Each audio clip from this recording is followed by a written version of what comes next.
Assalamualaikum warahmatullahi wabarakatuh. Ya, selamat pagi dan semangat pagi Pak Yasin ya. Ya. Ini berkaitan, ini hari pertama Pak Yasin bekerja di Bilog Pak, driver setra yang bekerja di Bilog. Yang mana di situ ada DMS Pak. Ini DMS ini driver management system ya, sesuai arahan dari Bilog Pak ya. Itu yang isinya SOP satu kendaraan. Lanjut di gambar yang kedua, daily inspection fuel diesel. Nah, unit kita itu sudah CDD, ada pula yang CDE. Namun berbahan yang mana di situ berbahan bakar solar Pak ya. Nah, jadi solar tersebut itu harus diisikan ke unit. Jadi tidak boleh driver itu sepertujuan dari operasional atau OPC. OPC bukan saya Vigo Pak ya. Itu pengisian harus solar, di luar solar harus persetujuan dari OPC Pak ya. Dan pemilihan SPBU rekanan yang ada di Flat TV atau Bemover itu PT Setra Praga Perkasa ya Pak ya sini ya. Dan untuk KM tidak boleh keliru penginputan karena terjadi anomali nantinya Pak. Harus di punishment di situ Pak.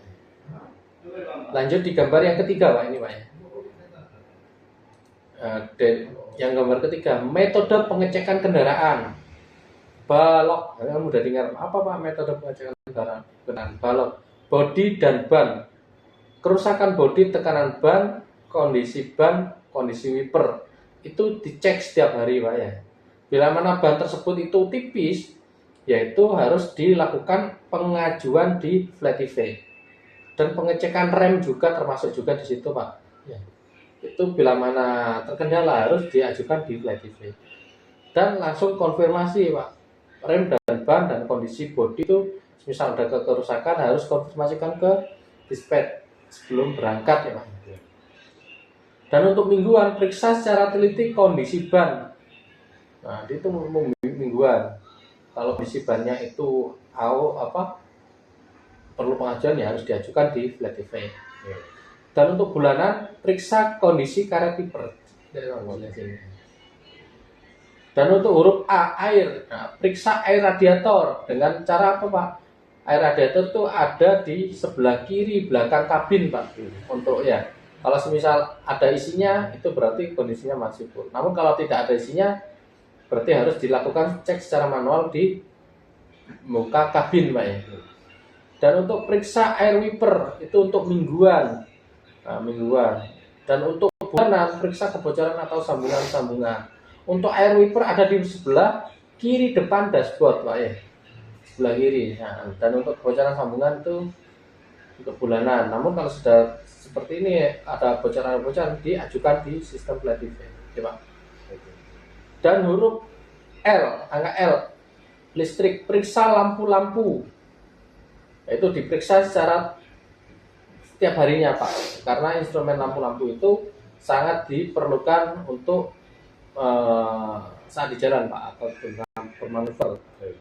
Ketika mendapati lampu-lampu yang putus, tulis KM yang ada di dashboard sebelum berangkat dan plat nomor sebelum berangkat ajukan atau minta di dispatcher nanti di situ KM awal serta plat nomor tersebut itu ditulis nanti akan ditulis di saat minta. Dan untuk mingguan periksa sambungan aki, nah, itu bila mana aki tersebut itu soa ajukan di Flat TV ya Pak. Nah, karena aki tersebut itu akan berpengaruh untuk stay engine on. Itu jabrikan ke saya Pak izin stay engine on karena aki soak atau stay engine on karena macet, itu jabrikan ke saya Pak ya. Secara WA pakai timestamp. Dan periksa air aki untuk bulanan. Dan huruf O oli, periksa tetesan atau kebocoran yang ada di bawah kendaraan. Dan untuk mingguan level oli mesin itu dicek secara mingguan Pak. Untuk pergantian itu di angka 5.000 km. Pergantian di angka 10.000. Dan untuk penambahan itu di angka berapa Pak? 5.000 km.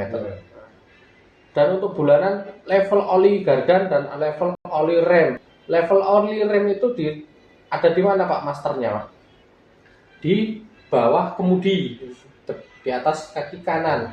Di situ ada master rem ya Pak ya.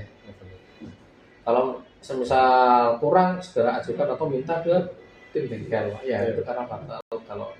Dan untuk oli gardan semisal terjadi kekurangan dia akan mendengung Pak, ada masalah di gardan. Kalau bunyi seperti kumbang ya itu ya berarti yang ada di belakang itu berarti level oli gardannya itu sudah berkurang, dan ajukan atau segera minta ke tim ya bengkel ya untuk diperiksa. Untuk kelengkapan dan kertas, kelengkapan itu dimulai dari driver Pak sebelum berangkat. Nah, mulai dari memakai seragam, sepatu hitam, celana hitam, serta kondisi prima itu juga termasuk kelengkapan. SIM dan KTP harus dibawa serta handphone Pak ya. Dan untuk saatnya sampai di sini itu kan dapat saya masukkan di grup Pak Yasin, itu toko yang berkode warna biru berarti toko tersebut ada materai Pak, materai maupun dan yang lainnya yang ditekan di dispatcher. Kalau semisal tidak ada materai namun tokonya itu di blok warna biru, segera tanyakan. Tidak akan komplain Pak tidak ada materai toko karena itu menjadi tanggung jawab driver ya Pak ya. Dan ketika kedapatan telur pecah harus diketahui sebelum berangkat. Tidak boleh saat di toko diketahui telur berangkat. Kalau diketahui telurnya itu sudah pecah, ya Pak. Dan untuk sampai di sini STNK dimohon dilihat terlebih dahulu sebelum berangkat Pak, karena takutnya kita salah comot untuk unit yang lain, ya Pak ya. STNK dan masa berlakunya dan pajak kiosnya itu dicek sebelum berangkat ya Pak. Dan ketika sudah ada di mobil periksa balap itu tadi gembok, kunci gembok dan posisi harus Pak. Biasanya ada gembok itu tinggal cuman gembok, tahu-taunya kancingnya tuh tidak nyangkut sehingga tetap terbuka ya Pak ya. Dan harus diketahui kekeliruan gembok itu harus diketahui sebelum berangkat. Tidak diperkenankan laporan Pak, saya ini gemboknya keliru, seharusnya ada di belakang. Oh, berarti tadi tidak melakukan pengecekan. Ya, tidak diperkenankan komplain saat ada di toko karena ini sudah menjadi metode pengecekan kendaraan ya Pak.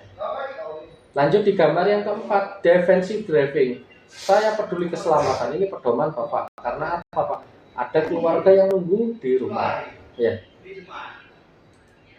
Defensive driving, arti dari defensive driving, perilaku pengemudi yang menerapkan metode safety driving sehingga mampu mengidentifikasi bahaya dengan mengambil resiko yang paling rendah. Mengidentifikasi bahaya dengan mengambil resiko yang paling rendah itu contohnya bagaimana? Kita misal contoh dari Pak Yasin berkendara, tiba-tiba kurang jaga jarak aman, berarti kan itu kan potensi Pak ya, potensi bahaya.